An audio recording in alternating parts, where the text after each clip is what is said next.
Komisi Pemberantasan Korupsi memberi sinyal langsung menahan Rafael Alun Trisambodo setelah pemeriksaan yang dilakukan pada hari ini. KPK menyatakan sudah menjadi kebiasaan lembaganya menahan seseorang ketika dipanggil sebagai tersangka. Hal itu disampaikan oleh Kepala Bagian Pemberitaan KPK, Ali Fikri, pada Senin 3 April 2023. Sementara itu, Wakil Ketua Komisi Pemberantasan Korupsi atau KPK, Nurul Gufron, mengatakan mantan pejabat Direktorat Jenderal Pajak Rafael Alun Trisambodo saat ini masih menjalani pemeriksaan oleh penyidik. Menurutnya, KPK bisa saja menahan Rafael bila saja penyidik menemukan sejumlah kekhawatiran dalam proses pemeriksaan hari ini.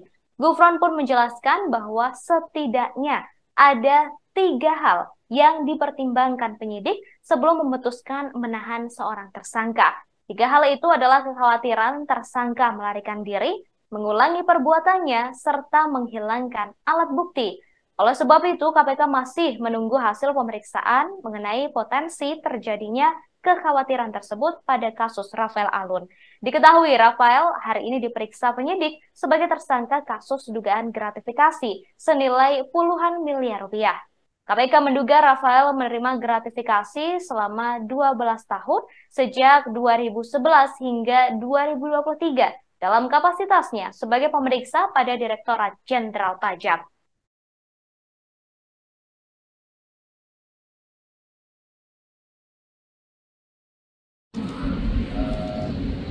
Pada tahun 2011 sampai 2023. Tersangka ini tadi bagaimana teman-teman ketahui sudah hadir untuk merah putih KPK dan saat ini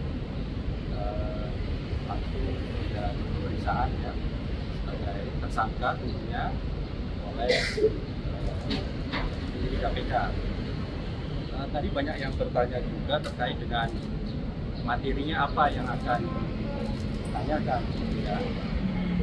Tetapi yang pasti bahwa mengenai materi pertanyaan kepada tersangka ini nanti kami akan sampaikan pada teman-teman setelah tim penyidik selesai melakukan pemeriksaan ya, terhadap tersangka ini.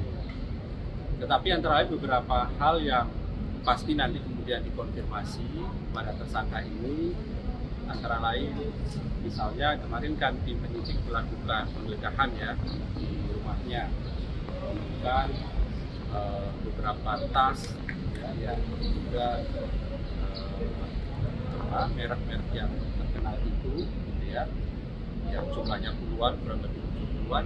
Saya kira ini nanti pasti akan dikonfirmasi, termasuk ketika tim KPK dan PPATK menemukan uang ya, STP miliaran rupiah itu tidak pasti juga akan konfirmasi pada tersangka ini.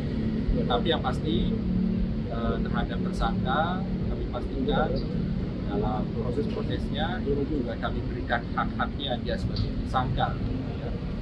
Kalau kemudian dia akan menyampaikan yang sebaliknya misalnya dari apa yang kemudian KPK tersangkakan ini, pasti kami juga berikan tempat dan ruang yang sama untuk tersangka ini dapat menjelaskan langsung di hadapan tim penyidik KPK pada hari ini ataupun di hari-hari yang akan datang ketika dilakukan pemeriksaan berikutnya.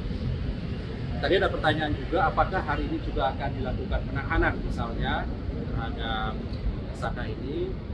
Tentu nanti tim penyidik KPK setelah melakukan pemeriksaan akan menganalisis lebih lanjut ya, apakah ada keperluan untuk dilakukan penahanan terhadap tersangka ini.